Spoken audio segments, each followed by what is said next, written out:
रायसेन जिला सिलवानी तहसील के ग्राम कीरतपुर में, जहां पर विश्व वंदनीय हनुमान जी महाराज के मंदिर का प्राण प्रतिष्ठा कार्यक्रम किया गया है।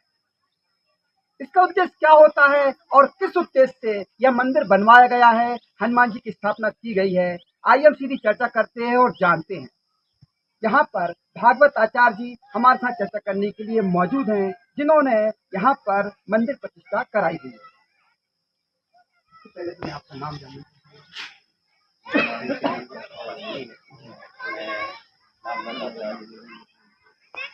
ग्राम कीरतपुर से ही तो यहाँ ये जो प्राण प्रतिष्ठा हुई है, ये भव्य मंदिर का निर्माण हुआ है। यह 16 परिवार की मौके तो इनके पूर्वजों ने कहा था कि पूर्व में यहाँ श्री हनुमान जी महाराज प्रतिष्ठित थे, तो विगत 30-40 वर्षों के अंतराल से यहाँ नित्य हमेशा पूजन हुआ करती थी।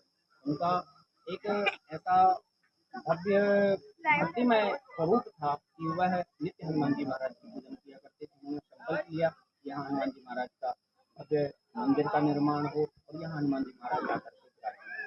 उनके मन में हमेशा भक्तिमय मन बना रहता था कि हनुमान जी की सेवा करते रहें। इसी प्रकार से आज उनका यह कार्य संकल्प पूर्ण हुआ है।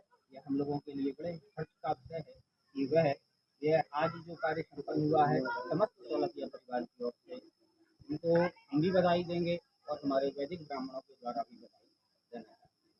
अच्छा जी, बताया जाता है कि हनुमान जी तो वैसे प्रसिद्ध हैं और अभी कलयुग में भी हैं, देवता माने गए हैं। इस परिवार को कोई सपने में आई थी, बताया गया था कि यहाँ पे स्थापना की जाए। इस पर एक ही वार्तालाप कही जाएगी कि इनके ये जो पिताश्री श्री गंगाराम जी सोलकिया जी थे, उनके हमेशा नित्य में ये स्वप्न में दिखाई दिया करते थे कि सर्व सिद्धि प्रद श्री हनुमान जी महाराज उनको नित्य कामनाओं के साथ दिखाई दिया करते थे। उनको एक बार ऐसा हुआ तो हमारे गांव के प्राचार्य श्री प्रदीप भार्गव जी के माध्यम से उन्होंने कहा कि ये कार्य संपन्न हो। तो इस प्रकार से उनका जो भक्तिमय स्वरूप था उन्होंने गुरुदेव से रखा। गुरुदेव ने इसकी विधि बताई और इस यज्ञ का निर्माण कराने की चेष्टा की। ये तो प्रश्न आता है कि हनुमान जी महाराज का मंदिर निर्माण किया जाता है, इसका महत्व क्या होता है? उनका महत्व देखिए, कलियुग केवल नाम धारा सुमिर सुमिर नर होत नहीं पारा। कलियुग में दो ही भगवान स्वरूप सिद्ध हैं, एक तो श्री हनुमान जी महाराज, दूसरे हैं खाटू श्याम जी। साक्षात जो विराजमान है कलियुग में, जो नित्य हैं, ऐसे पवन सुत हनुमान जी महाराज की भक्ति मैं सभी को प्राप्त हो। इनका सर्व कार्य कल्याण कराने वाला होता है, इसलिए समस्त भक्तजन इनका भक्तिमय पूजन करते हैं, अर्चन करते हैं, वंदन करते हैं। जो पवन सुत हनुमान जी महाराज उनकी भक्ति से प्रसन्न होकर के उनके कार्य तो राजनीतिक प्रश्न करते हैं कि आज देश के अंदर में किसी जी को लेकर समस्या चल रहा है, भगवत आचार्य सामान्य वर्ग के भी आते हैं, कई जगह जाते हैं, आप क्या संदेश देंगे सरकार को? सरकार को एक ही संदेश देना चाहेंगे कि जहाँ भक्तिमय लोग जुड़े हुए हैं और उनको जोड़ करके रखें। अभी वर्तमान समय में आप लोगों ने देखा कि श्री रामचंद्र जी महाराज की प्रतिष्ठा हुई है, यह एक भक्तिमय वातावरण है। तो इसी को और अग्रसर करते रहें और एकता को प्रधानता दें। भारत में एकता हो, हिंदू की एकता हो, और यही एकता के लिए मैं पूरी सरकार से निवेदन करूंगा कि इस एकता को बनाए रखने में अपना भी सहयोग। आप क्या कहेंगे? आप इस बारे में तो ये हमारे बड़े भाई थे, एक सपना भी था कि हमारे उधर हनुमान जी की प्राण प्रतिष्ठा हो और नगर भंडारा भी होगा उसमें, और ग्राम के लिए जो भी कार्यक्रम हो साल में 2 बार 4 बार हनुमान जी के घर। आज तो सपना पूरा हो रहा है, आप कितने उत्साहित हैं? हम बहुत ज़्यादा उत्साहित हैं क्योंकि ये बहुत खुशी का समय है, थोड़ा दुख भी है क्योंकि जो है हमारे प्रेरणा आपको मिली, आप क्या कहेंगे? आज गाँव से हैं, क्या कहेंगे? भी परिवार से भाई साहब वो अपने बड़े थे, उनकी जो इच्छा थी जो परमने से बैठते थे वो बोलते थे कि अपन इधर मड़िया बनाए और हनुमान जी की स्थापना कराया सब लोग। तो हम ठीक है जो भी होगा, अब उनका जो सपना था मगर वो बची नहीं रह पाए, तो हम ठीक है अब जो भी होगा अपन सब लोग मिलकर उनका सपना पूरा। आप क्या कहेंगे? मैं गंगाराम कॉलेज जी का बड़ा लड़का हूँ निशान जोशी। ये सपना एक्चुअली हमारे दादी जी ने देखा था यहाँ मंदिर बनवाने का।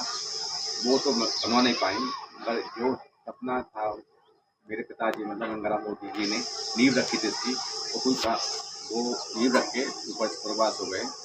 वो उनका सपना था, हम लोग तीनों लड़कों ने मिलकर पूरा किया। और वो सपने में जो आए थे वो छोटे वाले के सपने में आए थे सामने उन्होंने बोला कि आप सीवर वाले आए थे कि आप मंदिर बनवाइए, मैं आपके इधर ही सिद्ध हो चुका हूँ। रंजन भाई, आप यहाँ पे शिष्टाचार रहे हैं, पुजारी रहे हैं, आप क्या कहेंगे? बस मुझे तो यही हर्ष है कि सभी जो मनोकामनाएं रहीं हमारे बुजुर्गों की, वो आप सभी यजमान भक्तों ने पूरा किया उसको। इसी के साथ श्री सर्वसिद्धिप्रद वीर बजरंगबली सरकार की जय। आपने मेहनत की है, आपने यहाँ यज्ञ किया है, पूजन की है, आपको सपना साकार किया, क्या करेंगे? सबकी मनोकामना पूरी करे हनुमान जी महाराज, यही हनुमान जी से प्रार्थना है। आपकी मेहनत रही है, आप जिस ग्राम से आते हैं, जी जी बहन लोग कहते हैं आपने बहुत मेहनत की है, जी। क्या करेंगे? अब आप कितने हनुमान जी को हम बड़ी खुश हैं कि मेरे वासी है, हमें बड़ी प्रसन्नता है, इतना बड़ा कार्यक्रम हमको देखने को मिला, हम बड़े प्रसन्न हैं ये बात। आप क्या करेंगे? मैं बमोरी से माने परिवार का दामाद हूँ। बमोरी से मेरे ससुर का ये सपना था, मेरी शादी के बाद जो मेरा अनुभव है कि यहाँ पे दादाजी थे, वो छोटी सी महिला थी, तो उनके मन में ये रहता था कि इन्हें थोड़ी अच्छी जगह पे, बाकी इतना बड़ा रूप नहीं देना चाहते थे वो, जितना कि उनकी दादाजी की कृपा से बड़ा रूप हो गया। उसमें बस्ती का, हमारे आचार्यों परिवारों का और इसी परिवार का, सोलकिया परिवार का, गांव का, सभी का बहुत सहयोग है। और जो उनकी मनोकामना थी वो आज वर्तमान में हमारे बीच नहीं है, पर यह है कि वो शायद एक आत्मा उनकी इसे बड़ी खुशी महसूस करे और हम लोगों को आशीर्वाद मिले। बताया जाता है आपको सपना आया था, आपको बताया गया था इसका सपना होना चाहिए, ये कब आया था और आपको कैसे प्रेरणा मिली? सिलोहरा गया था, मेरे मेले भाई हैं, वो हम सबसे ज़्यादा भक्त हैं हनुमान जी की। थोड़े परेशान रहने लगे तो फिर लगे कि सीहोर आओ तो हनुमान जी सुनेंगे। अभी सीहोर आ गए तो हमने अर्जी लगाई तो हनुमान जी वहाँ हमारी अर्जी सुनी गई। कहने लगे तुम क्यों भटक रहे हो, आपके घर में स्वयं बजरंगबली बैठे हैं, आप उन्हीं की भक्ति करो, उन्हीं के गीत लगाओ और उनकी स्थापना करो। हाँ भाई, उसी तो का आपके सभी मनोकाम पूरे होंगे। उसके साथ भगवान की कृपा हुई और हमारे यहाँ बजरंगबली की स्थापना आज पूर्ण हुई। सब गुरु जी के बारे में आप क्या कहेंगे? इन्होंने प्रतिष्ठा पढ़ाई, मेहनत करी, क्या मेहनत करी, उनका आशीर्वाद है। और हमारे गुरु हैं श्री प्रदीप भार्गव जी आचार्य, तो इनके द्वारा भगवान की स्थापना हुई। इनका बहुत आभार करते हैं, अभिनंदन करते हैं और अभिनंदन करते हैं इसके साथ। ये आपका मंदिर है, कार्टिल पे पर्सनल मंदिर है, तो यहाँ आम जनता के लिए दर्शन के लिए खुला रहेगा? खुला रहेगा। किसी के लिए मना तो नहीं होगा? किसी के लिए मना नहीं होगा, भगवान का दरबार है, जो आना चाहे वो आ सकता है अपनी स्वेच्छा से। भगवान का दरबार तो सभी के लिए खुला रहता है। भाई पर्सनल बनाया है, पिताजी की जो मनोकामना थी वो धीरे धीरे भाइयों ने मिलके, सभी परिवार ने मिलके सहयोग करा और आज हम भगवान जी की प्राण प्रतिष्ठा करते हैं। आचार्य परिवार के विषय में मैं थोड़ा बोल। हाँ हाँ बोलिए। वही है, आप कट कर लेना। मैं हम लोगों का सभी का सहयोग मानूंगा, पर मेरे इस बस्ती के ससुराल के गांव के मान लो तीरथपुर के निवास के जो आचार्य परिवार है, और एक और आचार्य है भैया जिनका मैं नाम नहीं जानता, सुदय सागर से है, उनका जो सहयोग रहा वो शब्द नहीं है मुझे कहने लायक। इतने उन्होंने बाने व्यवस्थित अपने शास्त्र के द्वारा 7 दिन भागवत पुराण किया, विस्तार इनका नाम सहित नहीं बता सकता, पर प्रदीप आचार्य गुरु जी जो है परिचित, तो इन लोगों का सबका बहुत बड़ा सहयोग रहा, जितने कहूँ उतना कम।